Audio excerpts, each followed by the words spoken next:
कि आपका भी कहीं अपमान हो रहा हो और अपनों से अपमान हो रहा हो, तो आपको जवाब देने की जरूरत नहीं है। जो तुम्हारे रास्ते में कांटा बो रहा है, बोने दो, तुम ना बुरा सोचो। चलो, यदि दक्ष ने अपमान किया, चलो मैं सिंपल भाषा में समझाऊं, आप लोगों ने माना कि मुझे गाली दी और मैंने भी आपको गाली दे दी, तो आप में और मुझ में अंतर क्या रहा? कुत्ते ने आपको काटा और आपने भी कुत्ते को काट लिया, तो फिर बताओ कौन कुत्ता? वो कुत्ता कि तुम कुत्ता? बोलो मेरी मां। सास ने आपको गाली दी और आपने भी सास को गाली दी, तो बताओ तुम दोनों में समझदार हम किसे माने? सास ने भी गाली दी और बहू ने भी गाली दी, इन दोनों में समझदार कौन आप बताओ? सास ने गाली दी और बहू ने भी गाली दी, इसमें दोनों ही मूर्ख हैं। समझदार वो कहलाते हैं जो एक गाली दे और दूसरा चुप रहे। तो जो चुप है वो समझदार है, क्योंकि हमारे यहां सिंपल कहावत है, कुत्तों के मुंह नहीं लगा जाता। जो गाली दे वो कौन भौंकता कौन है? आज सास भौंक रही है तो तुम भी भौंकोगी क्या? आज बहू भौंक रही है, तुम भी भौंक लो। जो भौंक रहा है वो कौन है? कुत्ते के वंशज हैं। भौंकते रहो। अभी तो एक भौंक रहा था, सास ने किया भौं तो बहू ने भी भौं भौं, लो चालू हो गया महाभारत। कौन समझदार इन दोनों में? कोई नहीं। इसलिए हम आपसे कहते हैं अपनी समझदारी का परिचय दो। कोई शंकर जी को गालियां दक्ष ने दी, क्या शंकर जी ने गालियां दी? भगवान कृष्ण को शिशुपाल ने कितनी गालियां दी? बोलो मेरी मां। मैया जी कितनी? 100 गालियां भगवान ने चुप रहकर सुनी कि नहीं? यदि भगवान होकर 100 गालियां चुपचाप सुन लेते हैं, तो हम और तुम इंसान हो के 10-20 गालियां क्यों नहीं सुन लेते? क्यों कुत्तों की मुंह लगते हो? और अपने आप को आप लोग समझते हैं हम बड़े समझदार हैं, हम जवाब दे रहे हैं। अरे मां, कहां जवाब देना है कहां नहीं देना, यह भी एक समझदारी का विषय ही है। सबको जवाब नहीं दिया जाता है ना। क्या जवाब दें हम इनको? तुम ना दो, भगवान दे देंगे जवाब। जब तुझसे ना सुलझे तेरे उलझे हुए धंधे, तो भगवान के इंसाफ पे छोड़ दे ए बंदे। वही तेरी मुश्किल आसान करेगा, जो तू ना कर सका वो भगवान करेगा। छोड़ दो उस पर। सबका उत्तर देना जरूरी नहीं होता। शंकर जी को गालियां मिली, शंकर जी ने कोई उत्तर नहीं दिया। भगवान कृष्ण को गालियां मिली शिशुपाल के द्वारा, कोई उत्तर नहीं दिया। 100 गालियां हुई, सिर काट दिया। आप भी जवाब ना दिया करो। सास बोलती है, बोल, उसका स्वभाव है बेचारी का, बोल रही है। सुनने की आदत, सुनने का अभ्यास करो, ज्यादा से ज्यादा सुनो। और सुनो, अपना अपमान भी सहना सीखो। तितिक्षवः कारुणिकाः सुहृदः सर्वदेहिनां अजात शत्रवः शांता साधवः साधुभूषणा। वही व्यक्ति समझदार है, वही व्यक्ति सफल है जिसके अंदर सहनशीलता ज्यादा है। सह लो। यदि पाकिस्तान हमारा अपमान करे तो बिल्कुल ना सहो, पर तुम्हारे अपने ही तुम्हारा अपमान करें तो कोई बात नहीं, अपने हैं, माफ करते चलो। इनसे क्या झगड़ा करना। आपका भाई आपका अपमान कर रहा, माना कि आपका सगा भाई आपका अपमान कर रहा है, तो क्या लड़ोगे उससे? तुम्हारी तो भाई है, इसलिए उसे उसकी तरफ ना देखो। पागल हो गया, दिमाग खराब है, कुत्ता सवार है इसके ऊपर। भौंकने दो। कहां इससे मुंह लगा रहे हो? क्योंकि वो मेरे भाई ही तो है। अपनों से ना जिद पालो, अपने से ना लड़ो। हाँ, कोई आतंकवादी है, कोई दूसरा है, तो उससे लड़ जाओ, जीतो। किसे जवाब देना है, किसे जवाब नहीं देना, यह भी विवेक का विषय है। आप लोग जिसे जवाब देना होता है उसे तो देते नहीं है, और जिसे जवाब नहीं देना उससे लड़ते हैं। ये लड़कियां अपने भाई से लड़ बैठती हैं, लेकिन उसी लड़की को कोई सड़क में कोई परेशान कर दे, कोई लड़का, तो भाग के रोती रोती आ जाती है, मम्मी मम्मी उसने परेशान किया। अपने भाई को तो जड़ देती थी दो चार, उसे क्यों नहीं जड़ दिया? जिससे लड़ना हो उससे तुम लड़ती नहीं हो, और जिससे लड़ना नहीं उससे लड़ती हो। क्यों? तो किसके सामने चुप रहना है, किसके सामने बोलना है, यह विवेक का विषय है। जब तुम्हारी लड़ाई तुम्हारी सास से हो, मां से हो, भाई से हो, तो इन रिश्तों में जहर ना घोलो, इनसे कोई उत्तर ना दो। ये कह रहे हैं चलो गुस्सा है बोलने दो, हम लड़के किससे लड़ रहे? भाई से। क्या मिल जाएगा भाई से लड़के? इनसे कोई उत्तर नहीं।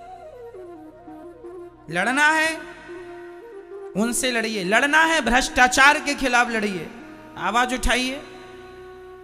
लड़ना है किसी के साथ अत्याचार हो, अनाचार गलत हो रहा, उसके पक्ष में खड़े हो जाइए, लड़िए। लेकिन आजकल लोगों को कोई काम नहीं, अपने भाई से लड़ते हैं, अपनी सास से। चलो अब खा लिया, पेट भर गया, चलो अब बहू आओ जरा लड़ लें तुमसे हम, आओ दो दो हाथ की हो जाए। लो चल रही है घर में तू मैं तू मैं चल रही है। और इससे भी बच गए तो आज भारत में जातवाद का जहर घोल के लड़ रहे हैं। मैं ब्राह्मण, मैं क्षत्रिय, मैं वैश्य, मैं शूद्र। लो भाई आपस में लड़ो, अब तुम्हारा अन्न कैसे पचे, लड़ो आपस में। लड़ रहे हैं, बुद्धि भ्रष्ट कर रहे हैं। अरे तुम्हारी यूं ही लड़ाइयों का फायदा अंग्रेजों ने, मुगलों ने खूब उठाया है। तुम्हारी आपस की लड़ाइयों का फायदा उठाया। कई 100 साल तक तुम भारतवासियों पर, हम पर राज्य किया इन लोगों ने, केवल इसलिए कि हम लोग केवल लड़ना जानते हैं। हम लोग संगठित रहना तो जानते नहीं कि चारों लोग एक साथ रहें, ब्राह्मण, क्षत्रिय, वैश्य और शूद्र। हम लोग लड़ते हैं जातवाद का जहर घोल करके। एक दूसरे से लड़ जाते हैं।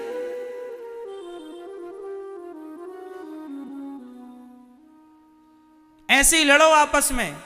कल फिर कोई और आएगा तुम्हारे देश में कब्जा कर लेगा, फिर करना उसकी गुलामी। आदत हो गई है गुलामी करने की तुम्हारी, कभी मुगलों की कभी अंग्रेजों की। अब ऐसे फिर लड़ो, फिर करना किसी की गुलामी। मेरी मां, मेरे नौजवान दोस्तों, जाग जाओ, सबको गले से लगाओ। कोई जातवाद नहीं है। गुर्जर कहता है मैं बड़ा, जाट कहता है मैं बड़ा, ब्राह्मण कहता है मैं बड़ा, क्षत्रिय कहता है मैं बड़ा। वो फलाने गुर्जर और जाट आपस में लड़ जाते हैं। क्यों लड़ते हो? तुम दो थोड़ी हो, तुम एक हो।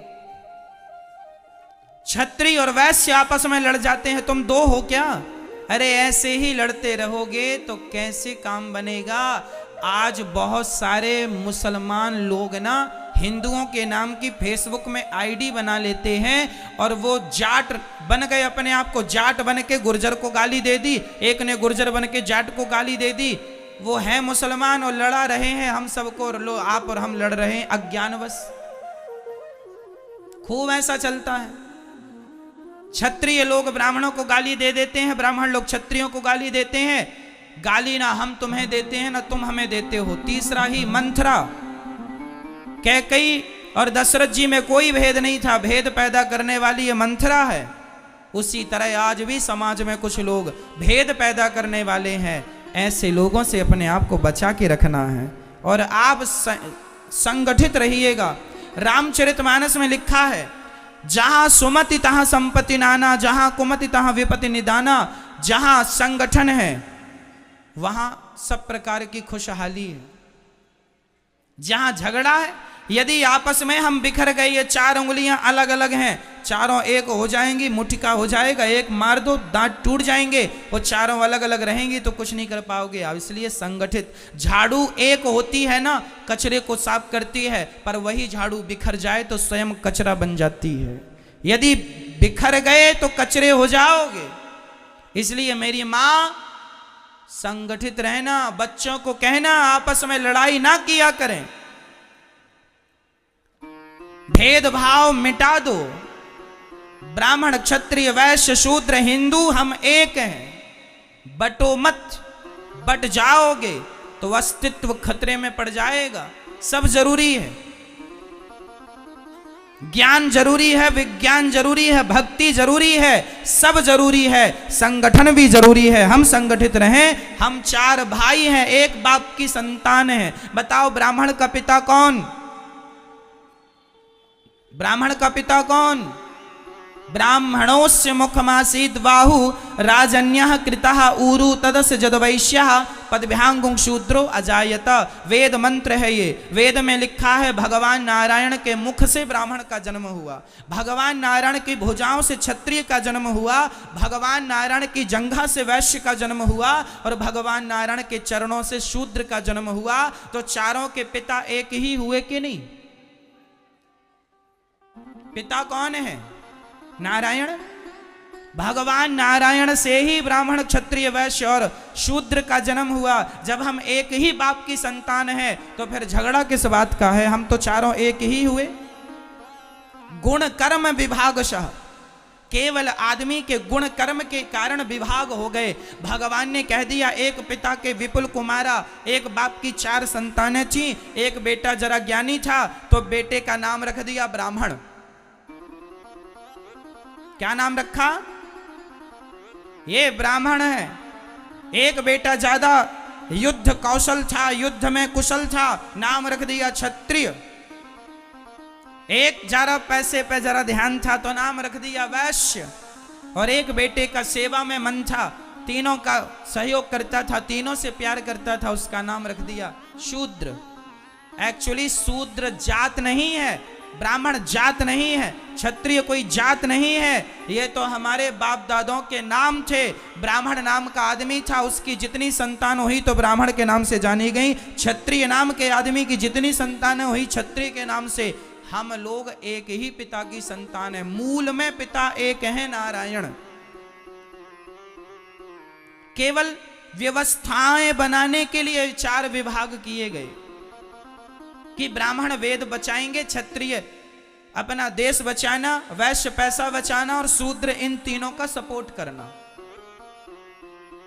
क्यों ये व्यवस्था बनाई? आपके घर में भी बेटी का विवाह होता है तो आप लोग भी व्यवस्था बनाने के लिए किसी को मंडप की सेवा संभाल दे देते हैं, किसी को खाने पीने की सेवा, तुम खाने पीने की संभालना, तुम मंडप की संभालना, तुम बारातियों को नाश्ता पानी की संभालना। भाई व्यवस्था बनाई जाती है कि नहीं? काम सौंपा जाता, तुम ये काम कर लेना। हमारे देश में भी आजकल देखो ना, एक प्रधानमंत्री होते हैं, एक राष्ट्रपति होते हैं, एक खाद्य मंत्री होते हैं, एक गृह मंत्री होते हैं, एक उद्योग मंत्री होते हैं। ये व्यवस्थाएं हैं।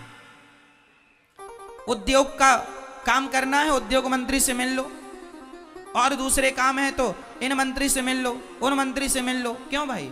ये व्यवस्थाएं हैं। फलाना मंत्री, फलाना मंत्री, फलाना शिक्षा का संबंध है तो शिक्षा मंत्री से बात करो। पैसे की दिक्कत है, वित्त मंत्री से बात करो। क्यों? ये व्यवस्थाएं हैं। उसी प्रकार भगवान ने व्यवस्थाओं के लिए 4 लोगों को बनाया, ब्राह्मण क्षत्रिय और वैश्य। 4 एक ही बाप की संतान है। लेकिन अज्ञानता इतनी आ गई कि हम लोग आपस में आगे चल के लड़ने लग गए। मैं ब्राह्मण हूं, मैं क्षत्रिय हूं, मैं वैश्य हूं, मैं शूद्र हूं। अब जरूरत नहीं है इसकी कि मैं ब्राह्मण